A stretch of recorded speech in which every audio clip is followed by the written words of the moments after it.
Everyone keeps saying a massive wealth transfer is coming, but nobody's asking the real question: which side will you end up on? You're not imagining it.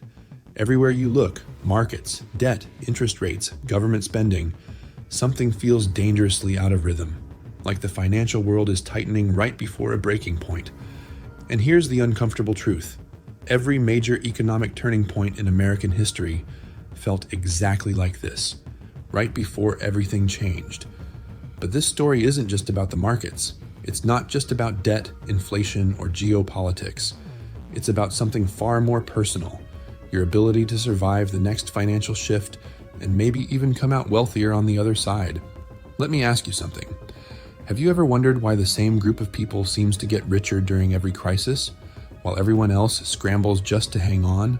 Hold that thought, because the answer is part of a pattern, one that has been repeating for nearly a century.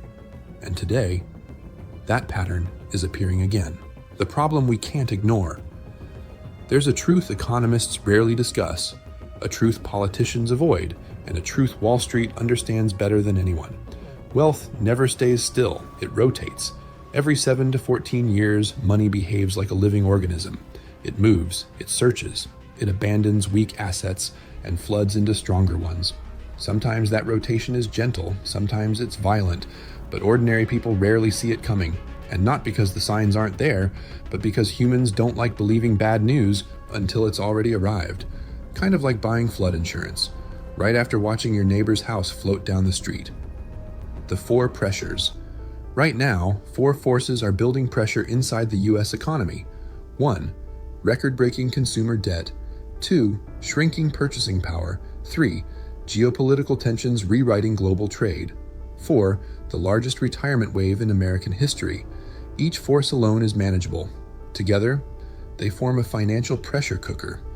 Hold on to this list, because each piece will come back later, and each one acts like a gear inside a machine that's accelerating toward a reset.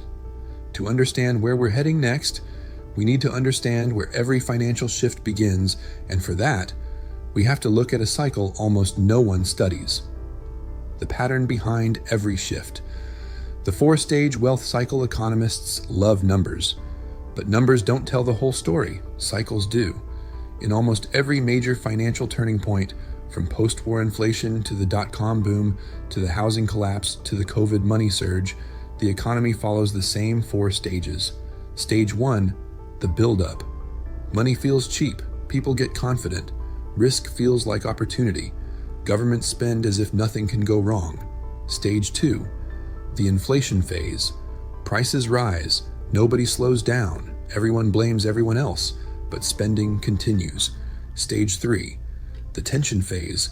Debt becomes harder to pay, corporate earnings weaken, consumers pull back, markets pretend everything is fine, until they don't. Stage 4, the correction. Sometimes a reset, sometimes a crash. Always a shift in who ends up wealthier. This cycle has repeated longer than most careers on Wall Street. At this point, you might be thinking, if the pattern is this obvious, why don't people prepare earlier? Perfect question. And the answer is the most ignored force in personal finance. The behavioral time lag. Humans don't react to financial danger in real time. They react after the damage is visible. And this creates a dangerous delay. Early warnings appear, people ignore them. Stress rises, people rationalize it. Crisis begins, people freeze. Opportunities appear, people panic. Recovery starts, people mistrust it. This behavioral time lag is the invisible enemy. It's why ordinary investors consistently lose, and why wealthy investors always seem one step ahead. This psychological delay is the missing link between financial data and real human outcomes. Right now, something rare is happening.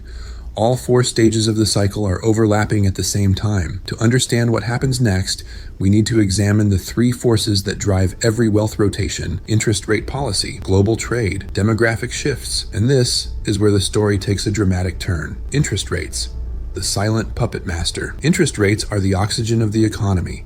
Too much oxygen, and prices catch fire.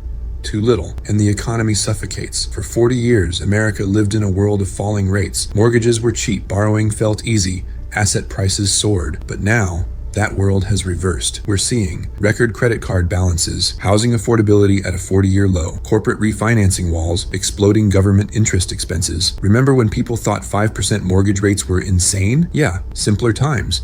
But interest rates are only the first domino. Global trade is rewriting itself. For decades, global trade followed one rule: make things where it's cheap, sell them where it's profitable, ship them everywhere. But rising tensions, supply chain disruptions, and energy realignments are breaking that model. Shorter supply chains mean higher costs. Higher costs mean higher prices. Higher prices mean a squeezed consumer. And a squeezed consumer is always the spark before the turning point, the demographic shift. Almost no one talks about America as entering its largest retirement wave ever. 70 million baby boomers shifting from spending to withdrawing, to downsizing, to reducing risk. This will reshape Social Security, healthcare, market volatility, housing demand, consumer spending, capital flows, government policy. This demographic shift is not a theory, it's math, and math doesn't negotiate.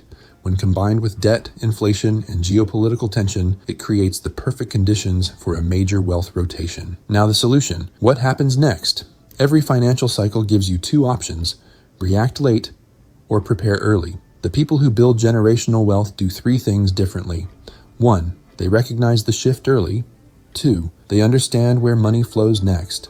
3. They position themselves before everyone else moves. So where does money go during transitions like this?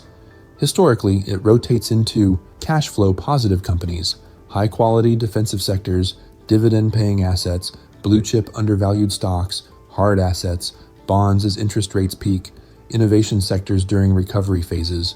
But this time, there's a twist. Technology is accelerating everything. Automation, AI, reshoring, digital finance, transitions that used to take a decade are happening in a handful of years. The winners will rise faster, the losers will collapse faster, and the middle will shrink. Personal finance for the new era. Let's bring this home. What can the average American do right now? Professionals use a simple three-part framework. Part 1. Reduce fragility. Reduce high-interest debt. Pause lifestyle inflation. Increase emergency reserves. Lock in fixed-rate debt where possible. Part 2. Increase flexibility. Build multiple income streams. Reskill for digital fields. Avoid overly speculative assets. Keep liquidity for future opportunities. Part 3. Position for the rotation. Prioritize high-quality equities. Add defensive sectors. DCA into long-term positions. Build cash for market discounts. Use tax-advantaged accounts. Focus on durable cash flow. Preparation is not pessimism, it's empowerment. The people who survive economic shifts aren't the richest. They're the earliest to adapt. Almost every American who built generational wealth did it during moments of uncertainty, disruption, and fear. Fear is only dangerous when it freezes you. When it motivates you, it becomes a strategy. Over the next few years, America will enter the most significant financial transition since the early 1980s. Some industries will shrink, some will explode, some families will struggle, others will rise. The question isn't, will the shift happen? It's already happening. Finally, the real question is, will you be ready when the dust settles?